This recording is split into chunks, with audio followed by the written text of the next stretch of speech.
We've been married 26 years, Karen and I, and when we were married in Washington State, we both had the idea that someday we would like to be independent on a farming operation, and so we didn't have to go to a regular job.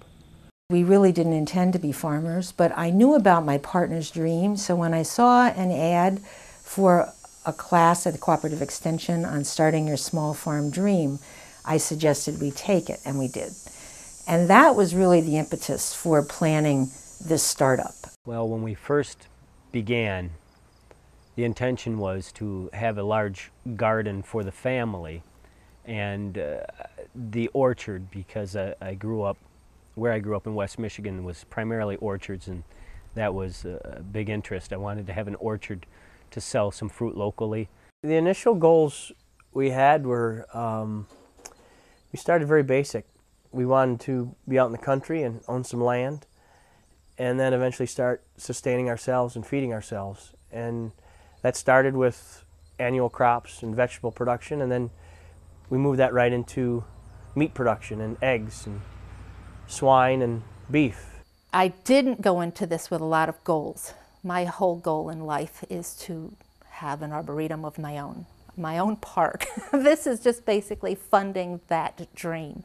I don't want to farm just, it's not my hobby, this is my job, and I want it to be fruitful, and I want to be able to provide vegetables to this community. Well, my partner and I had different ideas about how we were going to start the business. His idea was that we would eat everything we could and can everything we could, and what was left we would sell. My idea was we'd sell everything we could and eat what was left, and that's what we ended up doing. Then after I felt real comfortable sustaining ourselves and my other parts of my family and friends, and developing some marketing ideas, I started branching out. One of the goals I had when I first started this process was the fact that number one, I saw people in the age of 30 to 40 interested in growing grapes.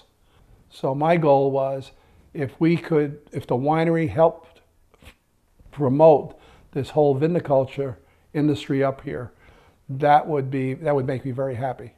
The initial goals, as I recall them, had to do with having a product that people valued, that would get them to come to our stand again and again. We were looking for return customers.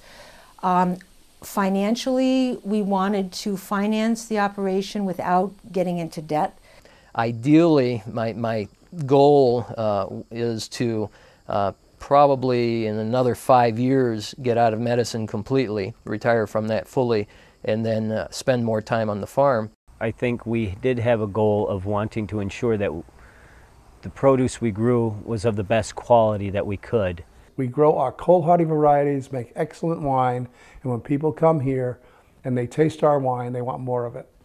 We wanted to develop products that would be high-end. We decided to go certified organic, which is more costly to produce goods under that rubric. And so we wanted to be able to price our products so that we could eventually be self-sustaining and be profitable and have enough income from the farm so that neither of us would have to work outside of the farm.